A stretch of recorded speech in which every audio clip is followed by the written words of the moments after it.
परम सत्कार योग सात संगत जी, आप जी सारी संगत को प्यार भरी राधा स्वामी जी। प्यारे सात संगत जियो, आज का सत्संग हम स्वामी जी महाराज जी की वाणी में से ले रहे हैं। सत्संग बड़ा ही विशेष और महत्वपूर्ण होने वाला है। महिमा सतगुरु स्वरूप राधा स्वामी की वचन 8वां, शब्द 13वां। वाणी स्वामी जी महाराज।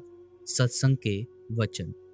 सतगुर शरण गहो मेरे प्यारे,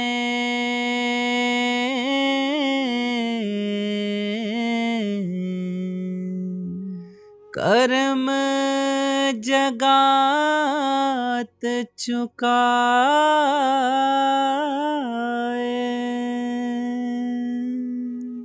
सत्संग आरंभ करने से पहले आप जी से बेनती की जाती है कि चैनल को सब्सक्राइब करके ऑल नोटिफिकेशन बेल जरूर दबा दें ताकि आप रोजाना के सत्संग सुन सकें। गुरु प्यारी परम सत्कार योग सात संगत जी, स्वामी जी महाराज फरमा रहे हैं, दुनिया के जितने मजहब हैं सबकी मंशा है कि हम परमात्मा से मिले और जीते जी पर्दा खोलकर रूह को खंडों ब्रह्मांडों पर ले जाएं।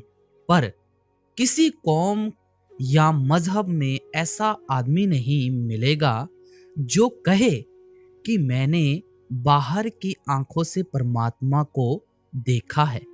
जब तक देखा ना जाए शक नहीं जाता, तसल्ली नहीं होती। इस हकीकत को जानने के लिए सारी दुनिया को सामने रखकर खोज करें कि परमेश्वर कहाँ है और किस तरह मिलता है। सारी दुनिया तत्वों के लिहाज से 5 किस्म की है। पहली वह जिसमें एक तत्व प्रबल 4 नाम मात्र है, जिस तरह सब्जियां, फल, इसमें पानी प्रबल है। दूसरी वह जिसमें आग और हवा प्रबल है, कीड़े पतंगे आदि। तीसरी वह जिसमें पानी, आग और हवा प्रबल है, बाकी नाम मात्र है, जिस तरह पक्षी। चौथी श्रेणी में मिट्टी, पानी, आग और हवा प्रबल है, जिस तरह की पशु आदि। पांचवी में पांचों तत्व मिट्टी, पानी, आग, हवा और आकाश मौजूद है, वह आदमियों की श्रेणी है। सो आप देख लो, इन सब में से आदमी की पूजा करने योग्य कौन सी क्लास हो सकती है। इसमें नीचे की श्रेणियों 1, 2, 3 या 4 तत्व वालों की अगर ये पूजा करे तो इसने तरक्की तो नहीं की बल्कि नीचे को गया। अब यहाँ पर सवाल पैदा हुआ कि आदमी की पूजा करे तो क्यों करे। अगर हर एक में 5 तत्व हैं तो रुकावट किस बात की। महात्मा मिसाल देकर समझाते हैं कि जिस तरह एक कमरे में 10-20 रेडियो रखे हों और उनकी तार किसी बैटरी के साथ नहीं जुड़ी हो तो किसी जगह की खबरें नहीं पहुंच सकती। पर अगर वह रेडियो आला अच्छी बैटरियों से जुड़ा हुआ है तो जिस जगह की चाहो खबरें ले सकते हो। इसी तरह वह गुरमुख जिसने सुरत को शब्द के साथ जोड़ लिया सबसे श्रेष्ठ है। बैटरी और तार सबके अंदर है, यानी रूह और शब्द दोनों अंदर हैं। उनकी तार जुड़ जाए तो खबरें आने लग जाएंगी। सो हमारी पूजा के योग्य अगर कोई है तो वे महात्मा हैं जिनकी तार अंदर जुड़ी हुई है। अगर हम उनके पास जाएंगे वे हमारी तार भी शब्द के साथ जोड़ देंगे और जन्म मरण खत्म हो जाएगा। इसीलिए किसी पूर्ण महात्मा की शरण लेनी चाहिए। वह कहता है कि तुम कर्मकांड में फंसे हुए हो, जन्मों जन्मों से ठोकरें खाते चले आ रहे हो, मालिक तुम्हारे अंदर है। जब कामिल मुर्शद से प्यार हो गया, मन नाम के साथ जुड़ गया, करोड़ों जप तप दान उसमें आ गए, कर्मों की जकात यानी टैक्स चुका दी गई, कर्मों को काटने वाली दवा नाम है, बगैर इसके कर्म नहीं कट सकते। जबान से कहना आसान है, मगर कमाई करनी मुश्किल है। आदमी रातों को जाग सकता है, बंदूक की गोली के आगे खड़ा हो सकता है। इसी तरह कम खाना, कम सोना आसान है, मगर शरण में आना मुश्किल है। एक मनुष्य को परमात्मा कहना बड़ी मुश्किल बात है। गुरु अर्जुन देव जी कहते हैं, गुरु परमेश्वर एको जान, जब तक देख ना लें शरण में आना बड़ा मुश्किल है। हाँ, जब पर्दा खोलकर देख लो तो शरण आ जाती है। शरण का मतलब ये है कि मुर्शिद और खुदा के दरमियान कोई फर्क ना रखे। जब बच्चा अपने आप को माँ की गोद में डाल दे तो बच्चे को कोई फिक्र नहीं, वह नहलाएगी, धुलाएगी, संभालेगी। शरण ली गुरु अंगद साहिब ने। ज्यों गुरु नानक साहिब के पास आए फिर वापस घर नहीं गए। जब तालिब कामिल मुर्शिद की पनाह में आए, ना इसे तीर्थ की जरूरत है, ना व्रत की जरूरत है, ना किसी और कर्म की। उसका इश्क मुर्शिद के साथ लग गया। मुर्शिद का प्यार परमात्मा के साथ जुड़ा हुआ है, तो वह परमात्मा के साथ ही मिलेगा और कहीं नहीं जाएगा। जब तक ये तन मन धन गुरु के हवाले नहीं करता, तब तक कुछ भी नहीं मिलता।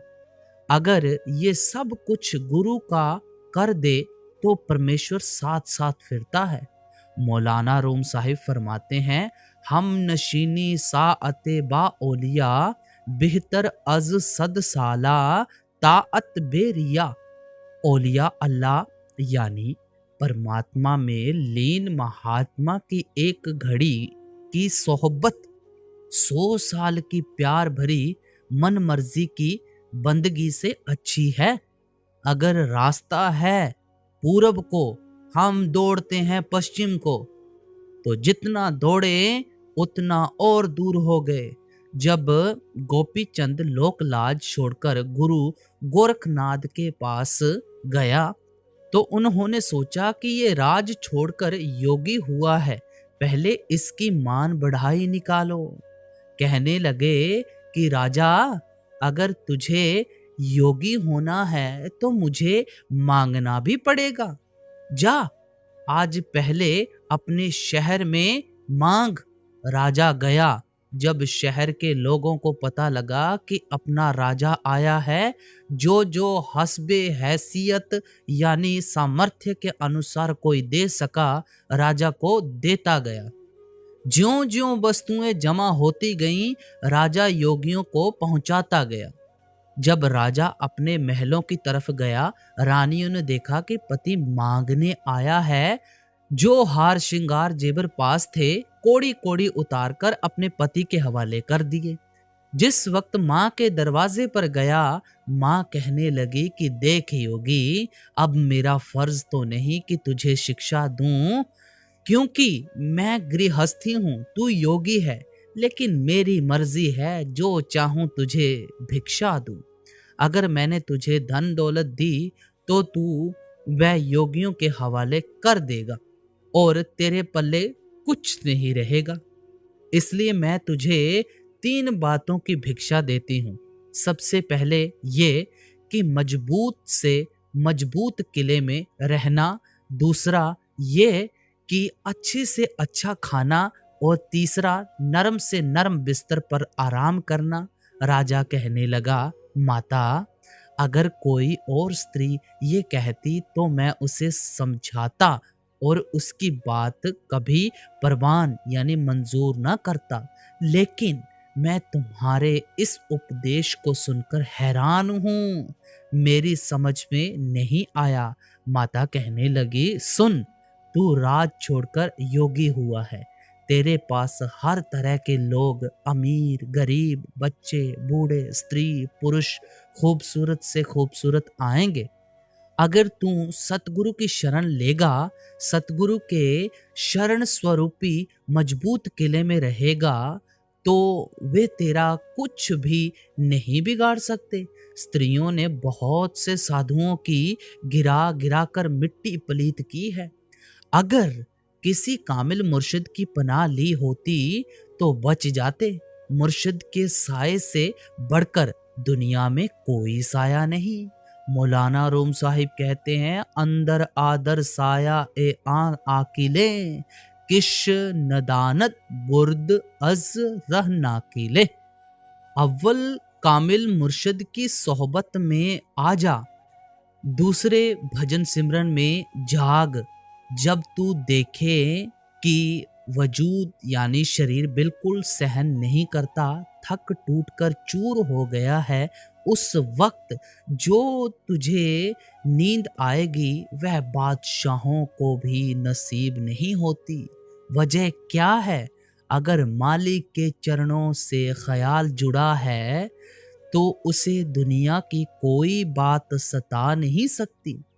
एक और भी राज है, मगर जो अभ्यास करते हैं ये उन्हें पता है। उस वक्त जो नींद आती है वही जानते हैं। कई दफा रूह अंदर रूहानी मंजिलों पर चली जाती है। जिन सत्संगियों का अभ्यास में पर्दा नहीं खुलता और सतगुरु उन्हें कुछ दिखाना चाहते हैं, उस वक्त उनकी रूह को ऊपर खींच लेते हैं। फिर कहती है कि तू भूखा रहकर भजन करना। जब भूख तंग करे तो प्राण दुखी हों, उस वक्त जो रूखा सूखा टुकड़ा मिले खा लेना, तुझे वह लज्जत आएगी जो बादशाहों को पुलाव यानी जर्दा मीठे चावल आदि 36 पदार्थों में भी कभी नहीं आई। सो जो सतगुरु की पनाह होती है एक मजबूत किला है। अगर तुम सतगुरु की शरण में आ जाओ तो किसी भी कमाई की जरूरत नहीं।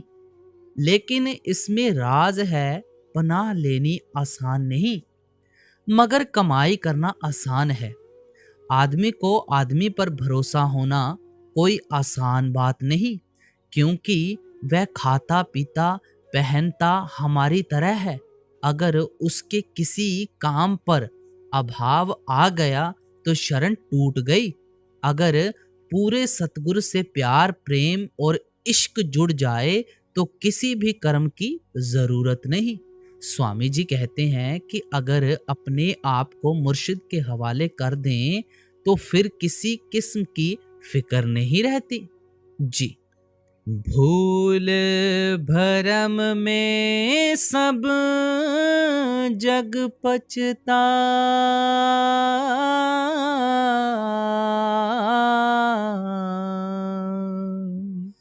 अचरज बात न काहू सुहाए।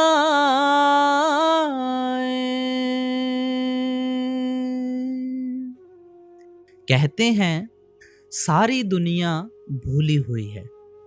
अचरज की बात यह है कि वह प्यारी से प्यारी चीज है मगर दुनिया को अच्छी नहीं लगती।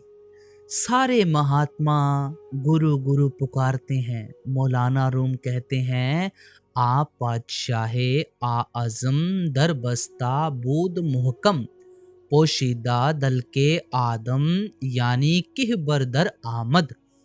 उस परमात्मा ने आंखों के पीछे पर्दा लगाकर इसे बाहर निकाल दिया। ये सारी उम्र बाहर ही बाहर रहा, अंदर नहीं गया।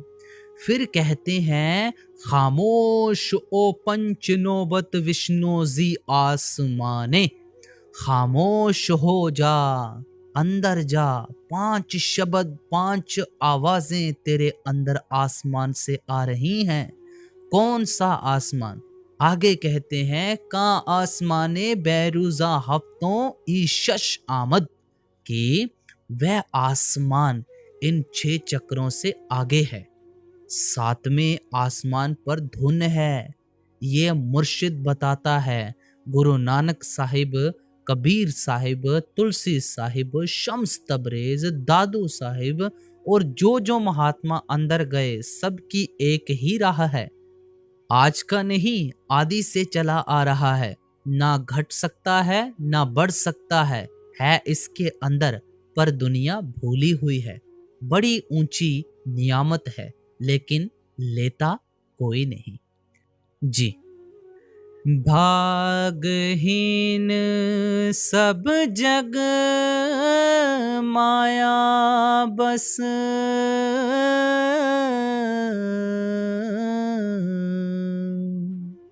यह निर्मल गति कोई ना पाए।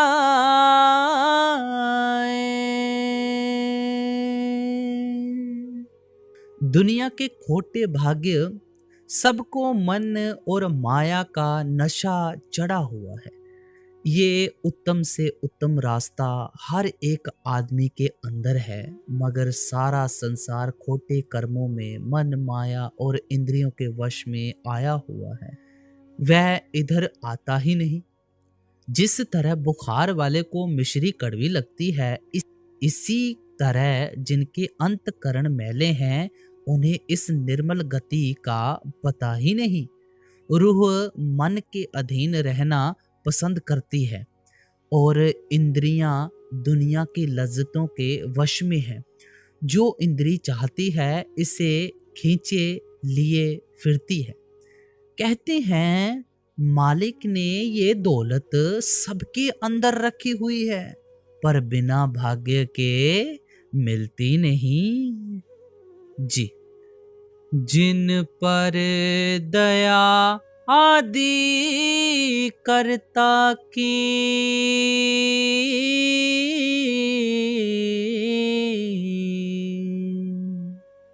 सो यह अमृत पीवन चाहे।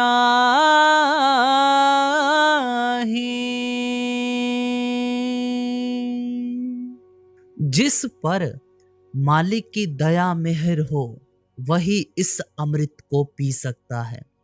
गुरु अमरदास जी कहते हैं, तुर कर्म पाया तुद जिन कऊ से नाम हर के लागे, कहे नानक तह सुख हुआ तित कर अनहद बाजे।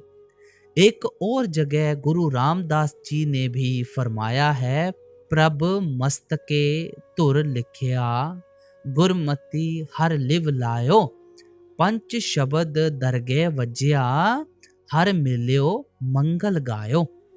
वरना हर एक इंसान के अंदर मालिक है, पर सारी दुनिया उसे ढूंढती है पत्थरों में, पानी में, मंदिरों, मस्जिद में, ग्रंथ पोथियों में। चीज अंदर है, हम ढूंढते हैं बाहर। आंखों के पीछे पर्दा लगाकर उसे बाहर निकाला हुआ है।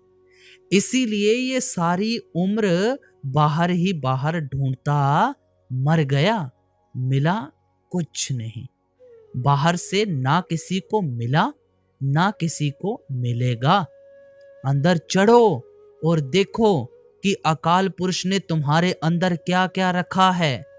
मगर हम मन के मुरीद हैं, मुर्शिद के मुरीद नहीं।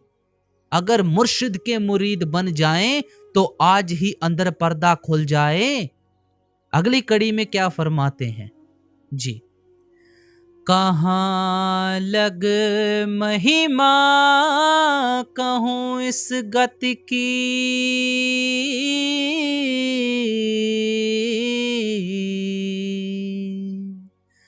बिरले गुरमुख चीनत ताही। अब स्वामी जी महाराज फरमाते हैं कि इस ऊंची गति की महिमा कहीं नहीं जाती। धुर से परमात्मा की दरगाह से जिनके नसीब में हुक्म है कि मनुष्य जन्म पाकर ये दौलत मिलेगी, उन्हें पूरा गुरु मिलता है। जो गुरुमुख अंदर जाते हैं वे इसे समझते हैं। दादू जी कहते हैं, भेद ना भेद भेष नहीं जानत, को देत ना हामी। मतलब कि मैं वेदों से ऊपर का ज्ञान कहता हूँ, कोई हामी भी नहीं भरता। फिर कहते हैं, सुन न मगन धरण नहीं तारा, अल्लाह रब ना रामी। वहां ना ब्रह्मा है ना पार ब्रह्मा, ना जमीन है ना आसमान। बात कहने की नहीं, जो महात्मा ऊपर गए वे जानते हैं कि वह चीज क्या है। वह लज्जत नहीं, वह ताकत है। हमने राम रहीम अपनी मर्जी से उसे नाम दे दिया। जो मर्जी रमी हुई है, जो चीज रमी हुई है उसे राम कह दिया। जो रहमत करता है उसे रहीम कह दिया।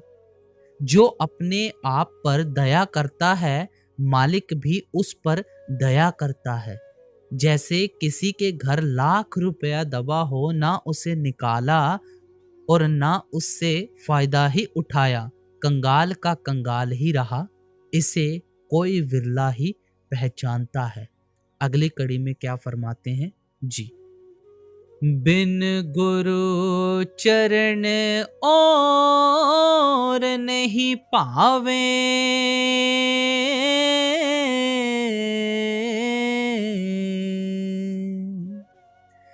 इस आनंद में रहे समाए। अब कहते हैं कि उनकी रसाई आसमानी मंजिलों पर हो गई। रसाई कहते हैं पहुंच को। उनकी पहुंच आसमानी मंजिलों पर हो गई। उन्हें गुरु के चरणों के सिवाय किसी के साथ प्यार नहीं। जिन्हें पूरा गुरु, पूरा उपदेश मिल गया, अंदर पर्दा खुल गया, रोशनी पैदा हो गई, नाम की लज्जत आ गई, वे सोते जागते दुनिया का काम काज करते हर वक्त सतगुरु के चरणों में रहते हैं।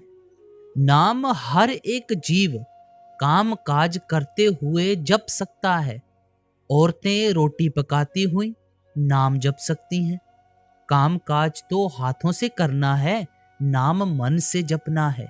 ये सिर्फ लोगों के मन का बहाना है या उनके खोटे कर्म हैं जो नाम की तरफ नहीं आने देते। क्या कहते हैं कबीर साहिब? कबीर पापी भगति न पावई, हर पूजा न सुहाए, मक्खी चंदन पर हरै जह बिगंध तह जाए। पापियों को मालिक की बंदगी अच्छी नहीं लगती। जिस तरह मक्खी चंदन पर नहीं बैठती, मुश्कपूर पर नहीं बैठती, मगर मैले पर सारा दिन भिन भिन करती है, पापी आत्मा से सारा दिन दुनिया की निंदा चुगली करवा लो, पर अगर नाम जपने के लिए कहो तो हाय हाय करते हैं। जिन्होंने कामिल मुर्शिद की शरण ली है वे उसका रूप हो गए। पिरान क्लियर का एक जिक्र है, वहां साईं भीख जी अच्छे कमाई वाले महात्मा हुए हैं। उनका एक तालिब था। मस्ती की हालत में एक दिन दिल्ली के बाजारों में मुर्शिद के इश्क में या भीख के नारे लगाता हुआ जा रहा था। पास से काजी निकला, कहने लगा, काफिर क्या बकता है, तू रब कह या रसूल कह। फिर पूछा, तेरा रब कौन है? कहता है भीख। तेरा रसूल कौन सा है? कहता है भीख। जब काजी ने देखा कि ये नहीं समझता तो पकड़कर दिल्ली की मस्जिद में ले गया। उल्लेमाओं को जमा किया और कहा कि इसे समझाओ। अब ऐसे प्रेमी आशिकों को समझाए कौन? सारे जोर लगाकर थक गए मगर नहीं माना। आखिर उल्लेमाओं ने मिलकर कत्ल का फतवा दे दिया। उस जमाने में ये कायदा था कि जब तक फतवे के ऊपर बादशाह दस्तखत ना करे, मुफ्ती कत्ल नहीं कर सकता था।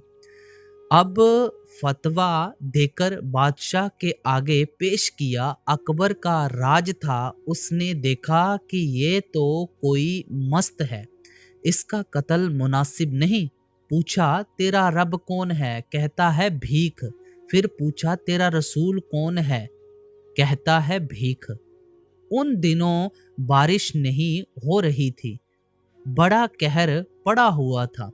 अकबर ने कहा अपने भीख से कहकर बारिश तो करवा दो। कहने लगा पूछ लूंगा। पूछा कब? कहता है परसों। बादशाह ने हुक्म दिया कि इसे छोड़ दो।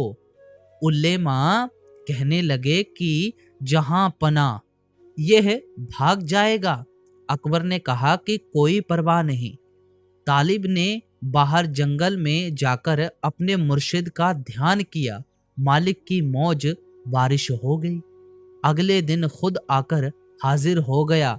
बादशाह ने कहा कि बारिश हो गई। कहता है भीख ने करवा दी है। अकबर ने कहा कि कुछ मांग। कहने लगा मुझे भीख के सिवाय किसी चीज की जरूरत नहीं। बादशाह ने उसका गुरु प्यार देखकर 21 गांवों का पट्टा उसके मुर्शिद के नाम करवाकर भिजवा दिया। जब तालिब वापस अपने मुर्शिद के पास पहुंचा तो मुर्शिद ने पूछा बता तूने क्या मांगा? बारिश। उस वक्त अगर तू कहता मुझे वली बना दो या कुछ और, मैं तुझे बना देता। जिस वक्त तूने मेरा ध्यान किया, मेरा ध्यान अपने मुर्शिद में था और मुर्शिद का दरगाह में था। तालिब ने कहा हजरत मुझे सिवाय आपके और किसी चीज की जरूरत नहीं। इसका नाम है शरण। प्रेमी जिज्ञासुओं का ख्याल हर वक्त सतगुरु के स्वरूप और चरणों में रहता है। वह जब सतगुरु के सामने जाता है तो अपने वजूद यानी शरीर का ख्याल भूल जाता है। विदुर की स्त्री कृष्ण भगवान की उपासक थी। जब भगवान ने दरवाजा खटखटाया, आवाज दी, उस वक्त वह नहा रही थी। देखा मुर्शिद की आवाज है, झट उठकर दरवाजा खोल दिया। ख्याल तक नहीं किया कि मैं किस हालत में हूं। अब अगली कड़ी में समझाते हैं जी। दर्शन करत पिंड सुध भूली,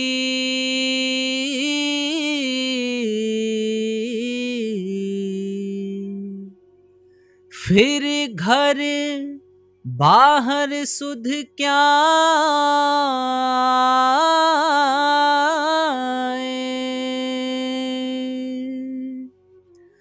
प्रेमी शिष्य जब गुरु के दर्शन करता है अपने आप को भूल जाता है। फिर दुनिया के कामों की किसी खबर। जिन्हां नू लगे प्रेम तमाचे, घर दे कम्मों गया, लैना देना पिया विच खाते, ते खूह विच बहया। अब अगली कड़ी में क्या फरमाते हैं जी। ऐसी सूरत प्रेम रंग भीनी,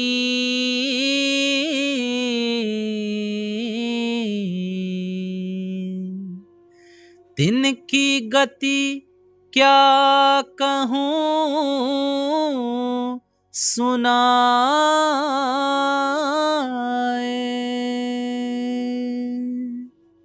जिनकी रूह इस तरह से प्रेम के रंग में रंगी हो और नाम की लज्जत ली हो, उनके बारे में दुनिया को क्या बयान किया जा सकता है।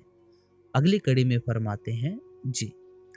जोग बैराग ज्ञान सब रुखे,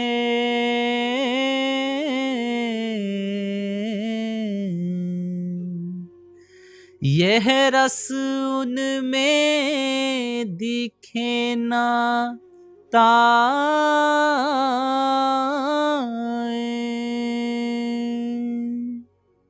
कहते हैं इस इश्क और प्रेम के सामने ना योग, ना बैराग, ना त्याग, कुछ मायने रखते हैं। ये सब रस रूखे पड़ जाते हैं।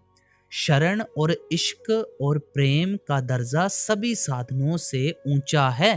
प्राणायाम 6 चक्रों से नीचे रहता है और महबूबे हकीकी को प्रेम और इश्क प्यारा है। जब कृष्ण भगवान द्वारका गए तो गोपियां प्रेम में विलाप करने लगी। कृष्ण ने उद्धव को भेजा कि जाकर गोपियों को ज्ञान दो। जब उद्धव ज्ञान सुनाने गया तो गोपियां कहने लगी कि जहां प्रेम हो वहां ज्ञान क्या चीज है। जा उद्धव, बैठ जा। हम प्यारे कृष्ण के ध्यान में मगन होकर खुद कृष्ण बनी बैठी हैं। हमें तेरे ज्ञान की जरूरत नहीं। अगली कड़ी में क्या फरमाते हैं जी।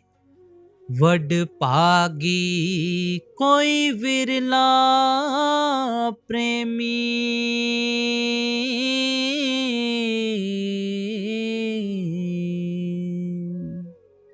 तिन ये न्यामत मिली अधिकार।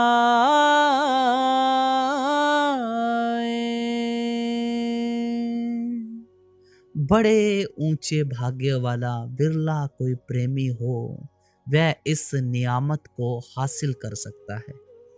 नहीं तो वह ताकत सबके अंदर सोती आई है, सोती चली गई। अंत की कड़ी में क्या फरमाते हैं जी। राधा स्वामी कहत सुनाई,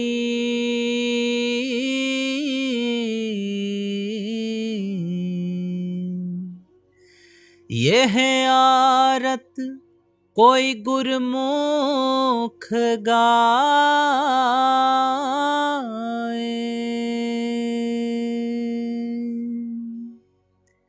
ये गुरमुखों का मजमून है, सबके अंदर है, सबकी जायदाद है, मगर स्वामी जी कहते हैं कि कोई गुरमुख बनकर ही हासिल कर सकता है।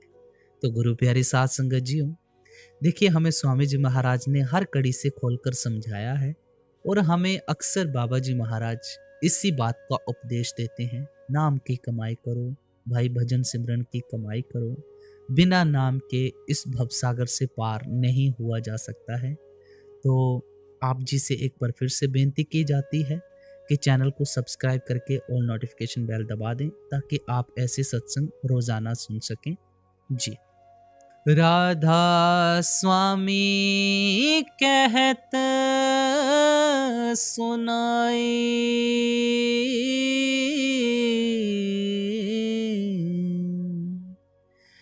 यह आरत कोई गुरमुख गाए।